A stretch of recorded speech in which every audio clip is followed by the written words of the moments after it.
अनीश कुमार रिंकू सच दिखाने की जज्बा के साथ आपके बीच उपस्थित हूं। हमारे खबरों से अप टू डेट रहने के लिए कृपया हमारे चैनल सच की आवाज़ को सब्सक्राइब जरूर कर लें और खबर अच्छी लगे तो दूसरों को शेयर करना ना भूलें। आइए खबरों पर डालते हैं एक नज़र। प्रधानमंत्री नरेंद्र मोदी के तीसरी बार शपथ ग्रहण पर भाजपाइयों में हर्ष। भाजपाइयों ने मिठाई खिलाकर एक दूसरे को दिया मुबारकबाद। सोमवार को पकरीबराम प्रखंड भाजपा इकाई के सदस्यों ने प्रधानमंत्री नरेंद्र मोदी के तीसरी बार प्रधानमंत्री पद के लिए शपथ ग्रहण को लेकर देश की जनता का धन्यवाद ज्ञापन किया है एवं कहा कि देश की जनता ने नरेंद्र मोदी पर विश्वास जताकर उन्हें देश सेवा का मौका दिया है। मुझे उम्मीद ही नहीं पूर्ण विश्वास है कि नरेंद्र मोदी जो काम पिछले 2 बार में नहीं कर पाए उसे वह तीसरे बार में जरूर पूरा करेंगे। मौके पर भाजपा एवं आरएसएस के कार्यकर्ताओं ने एक दूसरे को मिठाई खिलाकर खुशियों का इजहार किया एवं देश के प्रधानमंत्री से नवादा जिले के सांसद विवेक ठाकुर को भी मंत्रिपरिषद में शामिल किए जाने की मांग की है। इस अवसर पर भाजपा अध्यक्ष संजीव कुमार, भाजपा महामंत्री विजय सिंह, पकरीबरामा आरएसएस संघ संचालक शंभू पांडे,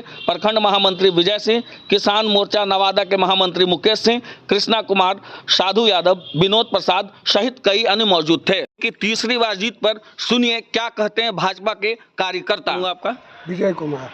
आप भाजपा में क्या है? भाजपा महामंत्री। भाजपा महामंत्री हैं। आप आज देख रहे हैं कि देश में यशस्वी प्रधानमंत्री नरेंद्र मोदी तीसरी बार शपथ ग्रहण किए हैं। इस संदर्भ में आपका क्या कहना है? भारतीय यशस्वी प्रधानमंत्री श्री नरेंद्र मोदी जी देश के लिए बहुत कुछ कार्य किए हैं, जिसका नतीजा आज है कि तीसरा बार एक रिकॉर्ड, नेहरू जी के बाद तीसरा बार प्रधानमंत्री बने। इससे पूरे विश्व को आशा और निगाह, और हम लोग जो हैं पकरीबरामा वासी उनके प्रति काफ़ी आशान्वित हैं और उनसे विकास की पूरा कल्पना करते हैं। जानते हैं कि विकास काफ़ी तेज़ी से कर रहे हैं और करते रहे हैं। क्या नाम हुआ आपका? मेरा नाम शंभू पांडे हुआ। आप आरएसएस में क्या हैं? हम यहाँ का पकरीबरामा का खंड संचालक है। खंड संचालक हैं। हाँ। आज देश के यशस्वी प्रधानमंत्री नरेंद्र मोदी तीसरी बार शपथ ग्रहण किए हैं। आप लोग को क्या लग रहा है कि कैसी खुशी है लोगों के बीच में? बहुत खुशी है, बहुत बहुत, कहना नहीं है इसका। अच्छा, आप लोग इस बार जो चुनाव हुआ क्या मुद्दा लेकर के देश के यशस्वी प्रधानमंत्री नरेंद्र मोदी के समर्थन में सामने खड़ा हुए? राम जी को लेकर समर्थन में खड़ा हुए हम लोग।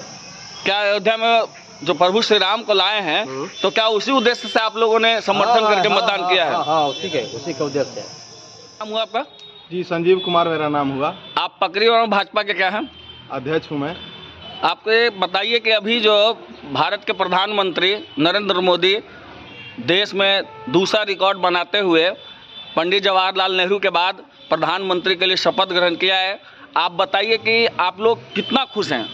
बहुत खुश हैं। खुशी का इजहार करने के लिए हम लोग फिर इकट्ठा भारतीय जनता पार्टी के सारे कार्यकर्ता अभी आपके कुछ ही क्षण पहले हम लोगों ने मिठाई बांट करके, गुलाल लगा करके और भारतीय जनता पार्टी का जयकारा लगाते हुए खुशी मनाया।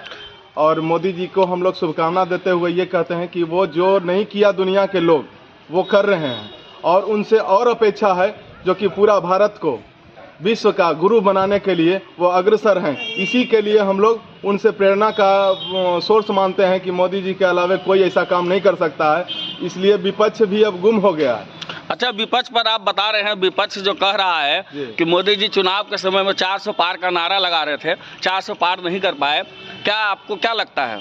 जी, 400 पार नहीं कर पाया उससे हमको कोई मतलब नहीं है। हमारा सिर्फ ये मकसद था कि मोदी जी को फिर से गद्दी पर लाना। वो हमने मकसद में कामयाब हो गया। बस 400 की नारा तो बस इसलिए था कि हम लोग जब ज़्यादा मांग ही नहीं करेंगे तो कम मिलेगा कहाँ।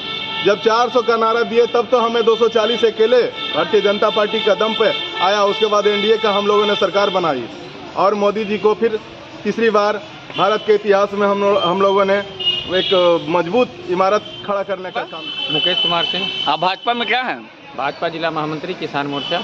आपको पता है ना कि अभी आपके यशस्वी प्रधानमंत्री देश में तीसरी बार प्रधानमंत्री पद के लिए शपथ लिए हैं।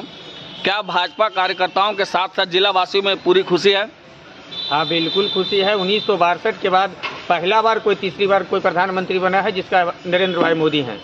अच्छा, आप बताइए कि अभी जो नरेंद्र मोदी की सरकार में मंत्रिपरिषद में कुछ सदस्यों को जो बिहार से सांसद पद के लिए जीते हैं उनमें कुछ लोगों को जोड़ा गया है।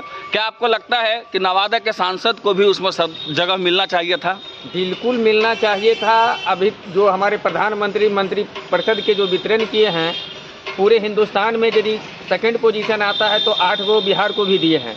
लेकिन हम लोग को और खुशी होता, मगध की धरती से सांसद माननीय तीसरी बार लगातार हम लोग जिता करके विवेक ठाकुर को भेजने का काम किए हैं। इसलिए हम लोग की अपेक्षा है कि नहीं, कम से कम इस टर्म नहीं हो पाया तो अगले टर्म जो भी है मंत्रिपरिषद में जो है विवेक ठाकुर को जगह देना चाहिए। विवेक ठाकुर को अगर जगह मिलता है तो क्या लगता है कि नवादा का और ग्रोथ हो सकता है? बिल्कुल बिल्कुल, नवादा नहीं, नवादा, नालंदा, गया, तुरासकपुरा, जम्मू, ये सारी में ग्रोथ विकास जरूर बढ़ेगा। जब मंत्री का अगर उनको जगह मिल जाता है देश में, तब आपका यही कहना है? बिल्कुल, हमको यही कहना है और मैं प्रधानमंत्री से निवेदन पूर्वक कहना चाहता हूं कि नवादा के कार्यकर्ताओं के मान सम्मान के रखते हुए कम से कम विवेक ठाकुर को इस बार नहीं तो अगले टर्म में जब भी मंत्री पद की बढ़ोतरी होती है तो इनको मंत्री पद में जगह